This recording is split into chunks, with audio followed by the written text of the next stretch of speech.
easier to understand version of The Secret Life of Walter Mitty by James Thurber, adapted by Sarah Simpson.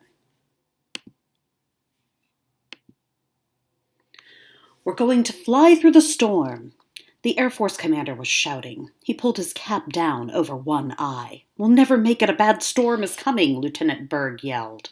"I'm telling you, we're flying through it," the commander shouted. "Turn the engine all the way up." The engine went faster. It made a sound like puckata, puckata, puckata. There was ice on the plane's windshield, making it hard to see out. It didn't matter. They had to fly anyway. "Turn the engines up to full power," the commander yelled to the crew. The crew smiled at each other. "The commander will get us through the storm," the men said. "He isn't afraid of anything. Not even hell itself scares him." "Stop driving so fast," Mrs. Mitty said to her husband. "Why are you driving so fast?" "What?" said Walter Mitty. Walter Mitty looked at his wife sitting next to him in the car. He'd been daydreaming again, and it took him a minute to come back to reality.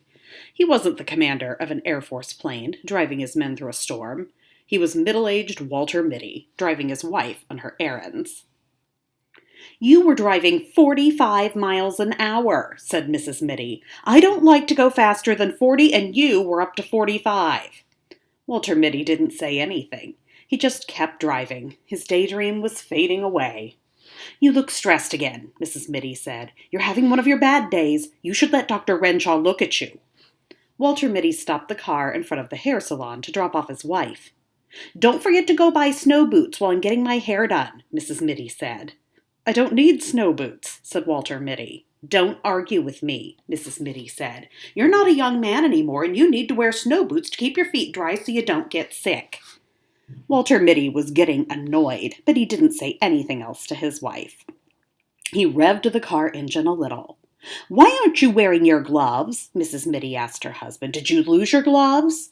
Walter Mitty got his gloves out of his pocket. He put them on. His wife went into the hair salon. Walter Mitty drove down the road. At the next red light, he took the gloves off again. "Hurry up!" yelled a cop when the light turned green. Mitty put his gloves back on quickly and drove. He drove around for a while. He drove past the hospital on his way to park the car. "Hurry, doctor!" cried the pretty nurse. "Millionaire banker Wellington Macmillan is in surgery. Dr. Renshaw and Dr. Benbow are in there now. So are two doctors from London, Dr. Remington and Dr. Pritchard Mitford. They're doing their best, but they need you right away." Dr. Walter Mitty slowly took off his gloves. He was calm and ready. Dr. Renshaw came out of the operating room. He looked tired and very upset.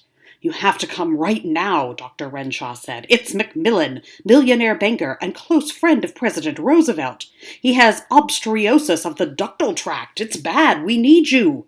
"Glad to help," Dr. Mitty said calmly. "Let's see the patient."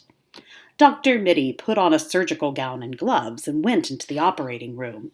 All the doctors looked up at Dr. Mitty. "Dr. Mitty, it's an honor to get to work with you," said Dr. Pritchard Mitford.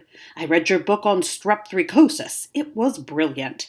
"I couldn't believe our luck catching you home from traveling the world," Dr. Remington said. Just then a huge, complicated machine full of wires and tubes started going puckata, puckata, puckata.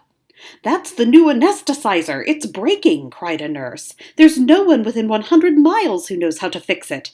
The machine was now going puckata, puckata, puckata, queep, which was even worse. "Everyone be quiet," Dr. Mitty said in a calm, cool voice. "Give me a pen." Someone handed Dr. Mitty a pen. He pulled a piece of metal out of the machine and put the pen in its place. "That will fix the machine for 10 minutes, Dr. Mitty said. "Let's finish this operation." "Oh no!" cried Dr. Renshaw. "Coreopsis has set in. Macmillan will never make it." "I'll take over," Dr. Mitty said. All the other doctors looked relieved. Dr. Mitty put on gloves. A nurse handed him a scalpel, and then, "Mister, you're trying to go park in the parking lot the wrong way. Look out for that car," shouted the parking lot attendant. "The sign says exit only." Mitty slowly and carefully backed his car out. "Just leave the car there," the parking lot attendant said. "I'll put it away. Give me the key." Mitty got out of the car and gave the key to the parking lot attendant. The attendant jumped into the car and parked it perfectly. "That guy is a jerk," Mitty thought to himself as he walked down Main Street. He thinks he knows everything. One time, Mitty tried to take the snow chains off of his car himself, but he got the chains so tangled up the car had to get towed to the repair shop to get fixed. After that, Mrs. Mitty made him go to the mechanic to get the chains taken off.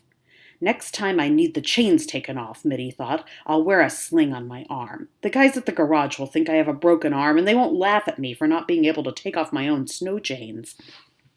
Mitty kicked a pile of slush on the sidewalk. He remembered. Snow boots. Mitty went into the shoe store and bought snow boots. When he came out of the shoe store, he tried to remember the other thing his wife wanted him to buy. She told him twice before they left the house. He hated running errands for his wife. He was always messing up and getting something wrong.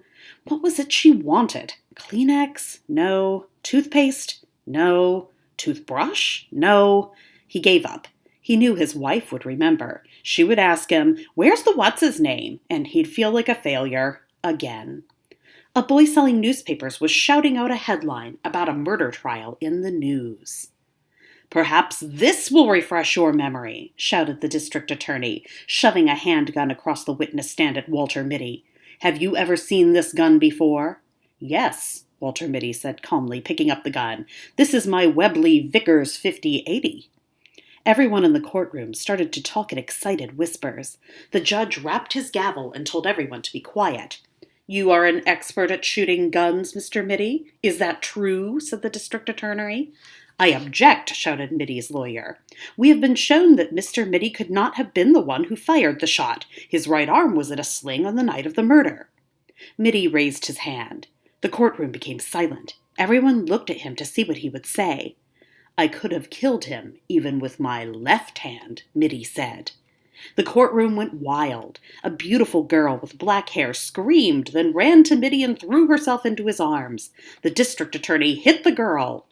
Without even getting up from his chair, Mitty punched the man in the face and knocked him unconscious. "You should never hit a woman," Mitty said. The girl— "Puppy biscuits!"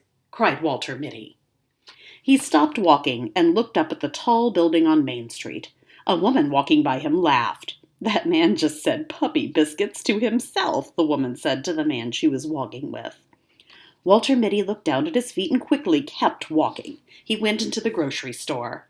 "I'm looking for dog biscuits," Mitty said to the clerk. "The kind you give to small, young dogs." "What brand?" said the clerk. "I can't remember the brand, but it says puppies bark for it on the box," Mitty said. Walter Mitty bought the dog biscuits and went to the hotel lobby to wait for his wife. He looked at his watch. His wife would be done at the hair salon in 15 minutes. He had gotten back just in time. Mrs. Mitty hated it when he wasn't there waiting for her. Walter Mitty sat down in a big leather chair in the hotel lobby. He picked up an old magazine. On the cover it read, "Can Germany take over the world with its planes?" There was a picture of bomber planes and ruined streets on the cover.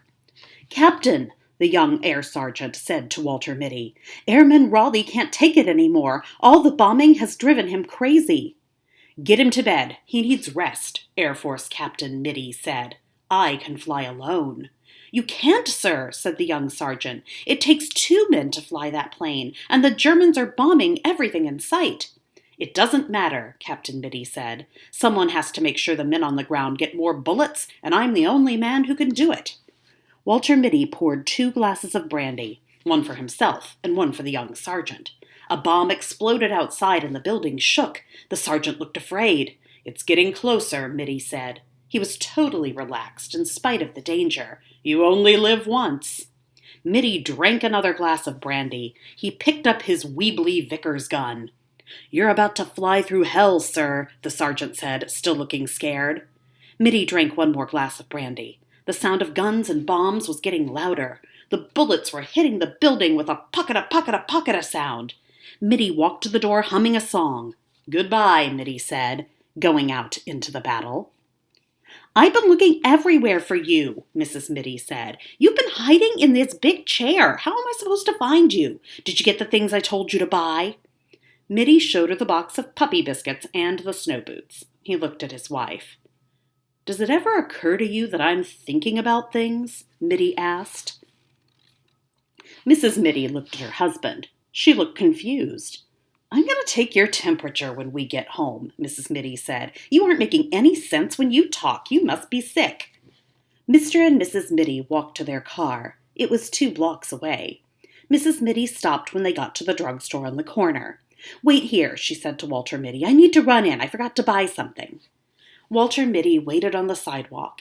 He lit a cigarette. It started to rain. He leaned against the side of the building and smoked. To hell with the blindfold, Mitty said, yanking it off of his eyes. I'm not afraid to look death in the face. He took one more drag on his cigarette, then threw it down. He smiled a little and turned to face the firing squad. He stood up tall. He knew what was going to happen to him, and he accepted his fate. Walter Mitty stayed a mystery, even at the end.